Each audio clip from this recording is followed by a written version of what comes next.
நன்றி தலைமை தாங்கும் உறுப்பினர் அவர்களே. இன்றைய தினம் உப்பை பற்றி நான் பேச முன்வரவில்லை.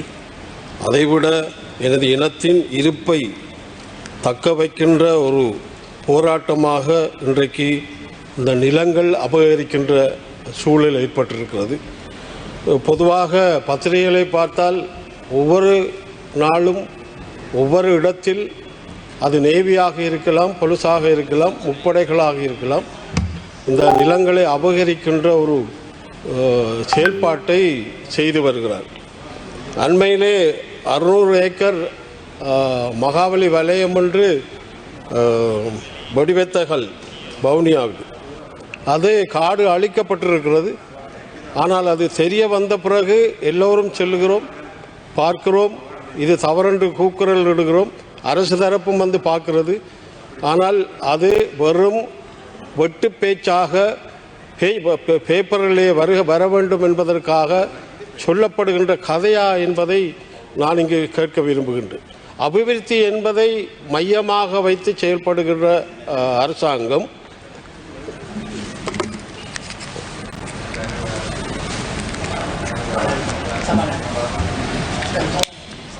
ගරු සභානායකතුමන් අරු මන්ත්‍රීතුමා වෙඩිතලතිව්වල රක්ෂිතයට අදාළ කරන ඉඩම් මට තේරුණේ වෙඩිතලතිව් කියලා.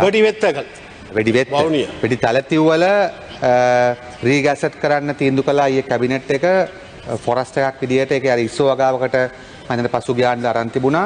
ඒක නැවත කැලයක් විදියට මෙව කරන්න වෙඩිතලතිව්. ඔබතුමා කිව්වේ වෙඩිවෙත්තකල් වවුනියා. ඕකේ. හයිට ඔබතුමා කතා කරන්න. මන්ත්‍රම කතා කරන්න. மகாவலி வலயம் என்று அங்கே அபகரிக்கப்பட்டிருக்கிறது, காடுகள் அழிக்கப்பட்டிருக்கிறது. ஆனால் புரசை எடுத்துக்கொண்டால் ஒரு தடி வெட்டினால் தமிழர்களாகிய விவசாயிகள் யாராவது தடி வெட்டினால் சிறை செல்லுகின்ற ஒரு வாய்ப்பை அங்கு காணக்கூடியதாக இருக்குது. ஆனால் இங்கே பெரும்பான்மை இனத்தைச் சேர்ந்த ஒருவர் 600 ஏக்கர் காடுகளை அழிக்கின்ற போது அது ஒருவருக்கும் தெரியாமல் இருந்தது. அதைவிட போலீசார் ஓமந்தையில் எங்களுடைய அபிவிருத்தி குழு தீர்மானத்தின் பின்பு அந்த காணியை ගරු සභානායකතුමා මන්ත්‍රීතුමා ඕමන්තේ පොලිසිය ආසල තිබෙන පෞද්ගලික ඉඩමක පොලිසියෙන් සිදු කරන මේ සුද්ධ කිරීම පිළිබඳව ගරු උපාලි සමරසිංහ මැතිතුමා පොලිසියේ දැනුම් දීලා තිබුණා. ඒ වගේම DDC තීන්දුවක් තිබෙනවා. ඒ නිසා සිදු නොකරන ලෙසට දැනුම් දීලා තිබෙනවා. ඒ නිසා මම හිතන්නේ ඒ නිසා අපි මෙහෙමයි අපි ඊටාමම සාධාරණ වැඩ කරනවා. නමුත් අර දැන් ඔබතුමා මම පිළිගන්නවා ජාතිවාදී ලෙස කටයුතු කරන්නේ නැහැ. නැත්නම් ඔබතුමා මේ කියන දේවල් අරගෙන දුවන අන්තිම නරක ජාතිවාදී කණ්ඩායමක් ඉන්නවා. ජාතිවාදයේ සිංහල උනා දෙමුණත් හොඳ නැහැ. ඒක නතර කරලා තිබෙන්නේ. එහෙම කරන්නේ නැහැ. කරු ආරක්ෂක මේ පබ්ලික් සිකියුරිටි මිනිස්ටර් ගරු ආරක්ෂකතුමා වවුනියාව ඕමන්තේ පොලිස් ස්ථානයට අපට තියෙන ඉඩම මම හිතන්නේ එලිපෙලි කිරීම පොලිසිය මගින් සිදු කරන බවට අපේ ඒ පළාතේ മന്ത്രി සහෝදරව අපිට දැනුම් දුන්නා. මේ පිළිබඳව මම පොලිස්පතිවරයාට මේ පිළිබඳව දැනුම් දීමක් කරා. ඒක නතර කරා. මේ වෙනකොට කිසි ගැටලුවක් නැහැ. ඔබතුමාලාට ඒකේ නීති අනුකූල තත්ත්වයට යටතේ ඉදිරි කටයුතු කරගන්න පුළුවන්. පෞද්ගලික ඉඩම නම් ඒ සඳහා අවශ්‍ය පියවර ගන්නවා. පොලිසියක අත්පත් කරගන්න කටයුතු කරන්නේ නැහැ. ගරු මන්ත්‍රතුමා කතා කරන්න. நன்றி நன்றி. உண்மையிலே நாங்கள் எதை எடுத்து சொல்லுகிறோம் என்றால் அபிவிருத்தி என்ற ஒரு நோக்கத்தோடு போகுது அரசு. ஆனால் இப்படியான செயல்பாடுகளால் மக்களுடைய மனங்களிலே இருந்து, ஏனென்றால் நிலத்துக்காக உயிர் நீத்த தியாகிகள் இருந்த இடம் எங்களுடைய தேசம். அதே போல் உங்களுடைய இயக்கம் இந்த மக்களுக்காகவும் மன்னனுக்காகவும் போராடிய ஒரு இயக்கம். இப்படியான அந்த முந்த நாள் யாழ்ப்பாணத்திலே நிலம் என்பது அறக்குறை அங்கே பற்றாக்குறையாக இருக்கிற போது நேவி அங்கு போய் சில காணிகளை ரகசியமாக அளக்கின்ற போது மக்கள் எதிர்க்கிறார். இந்த மக்கள் எதிர்ப்புகள் கூட வருகின்ற போது இந்த அரசாங்கத்தின் மீது இருக்கிற நம்பிக்கை மிக குறைவாக இருக்கு. ஆகவே இந்த எங்களுடைய நிலம் என்பது உங்களுக்கும் அது அந்த நிலத்தை காப்பாற்றுகின்ற துடிப்போடு பல தியாகங்களை செய்த போராளிகள் உங்களிடம் இருந்திருக்கார். நீங்கள் ஒரு போராட்ட இயக்கம். அதே போல் எங்களுடைய தேசத்திலே எங்களுடைய இளைஞர்கள், பொதுமக்கள் எல்லோரும் தங்களுடைய உயிரை இந்த நிலத்திற்காக தியாகம் செய்திருக்கிறார்கள். ஆகவே இந்த நிலம், இந்த மண் இல்லை என்றால் ஒரு சமூகத்தின் வாழ்வு என்பது அழிக்கப்படுகின்ற சூழல். ஆகவே அரசாங்கம் இதிலே கவனத்திலே எடுக்க வேண்டும். போன அரசாங்கங்கள் கண்டுகொள்ளாமல் இருந்த விடயத்தை நீங்கள் கவனத்திலே எடுக்க வேண்டும். ஜனாதிபதி பொறுப்படுத்த உடனே சொன்னார், இந்த இராணுவம் பிடித்திருக்கின்ற பொதுமக்களுடைய காணிகளை விடுதலை செய்வதாக. ஆனால் இன்றைக்கு என்ன நடக்கிறது? மாறி மாறி நிலங்களை அபகரிக்கின்ற ஒரு நிலை காணப்படுகிறது. அது மட்டுமில்லை, மன்னாரில் பார்த்தீங்கன்னா முந்தின நாள் அமைச்சர் அவர்களுக்கும் தெரியும், அபிவிருத்தி குழு தலைவருக்கும் தெரியும், மன்னாரிலே காற்றலை என்பது, அந்த மண் அகழ்வு என்பதும் மிக எதிர்ப்புக்குள்ளான மக்களுடைய எதிர்ப்பை அங்கே காட்டுகின்ற ஒரு நிலைமை தொடர்ந்து கொண்டு இருக்கிறது.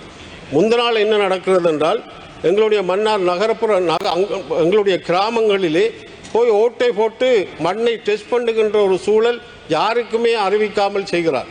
ஆகவே இதையெல்லாம் மக்களுக்கு ஒரு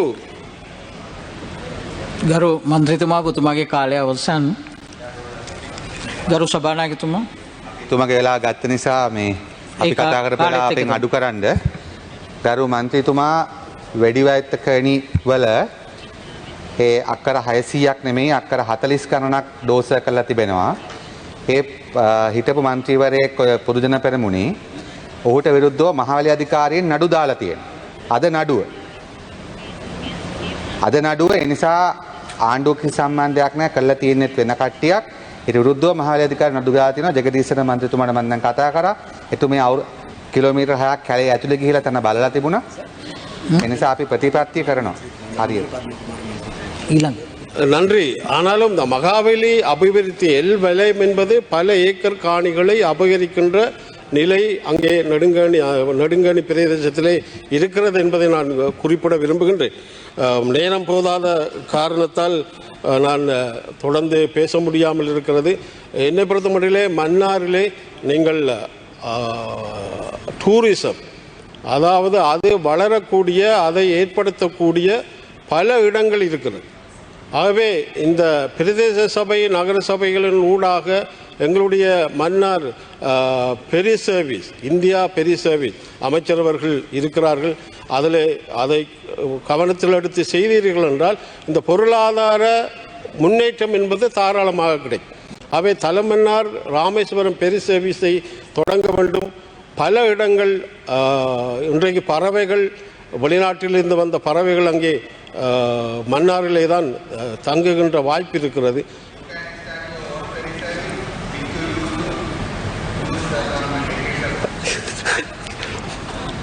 ஆகவே அந்த விடயத்திலே இந்த மன்னாரை டெவலப் பண்ணக்கூடிய அதி விசேஷமான இடம். ඔබතුමාගේ කාලය අවසන් දැන්. அதை நீங்கள் முடித்துக்கொள்ள, அதை நீங்கள் கவனத்தில் எடுக்க வேண்டும் என்று கேட்டுக்கொள்கிறேன். இப்போ நேற்றைய தினம் ஒரு நிமிடம் தாருங்கள். இந்தியாவின் புரிந்துணர்வு ஒப்பந்தம் தேசிய பாதுகாப்புக்கு பெரும் பங்கு பெரும் ஆபத்தை தருகிறது. சரத் வீரசேகர் அவர் நேவியில் ரொட்டி சுட்டவர் போல இருக்கு. எங்களை பொறுத்த மட்டிலே இந்த பொருளாதார வீழ்ச்சி கண்ட உடனே இந்தியா தனது கருத்தை நீட்டியது. இந்தியா கொடுத்த பணத்திலே அவர் உடம்பை வளர்த்துவிட்டு இப்பொழுது இந்தியாவுக்கு எதிராக பேசுகிறார். எங்களை பொறுத்த மட்டிலே நாங்கள் சொல்லுகிறோம், தென்னிலங்கையை நீங்கள் சைனாக்கு கொடுங்கள், வடக்கு கிழக்கை இந்தியாவிடம் விடுங்கள், நாங்கள் அதை பார்த்து கொள்ளுவோம். ஆகவே இந்த இரண்டு நாடுகள் இந்தியாவை பயத்து கொண்டு எங்களுடைய நாடு ஒரு காலம் செயல்பட முடியாது என்பதை நான் குறிப்பிட்டு நன்றி சொல்லி முடிக்கின்றேன். நன்றி.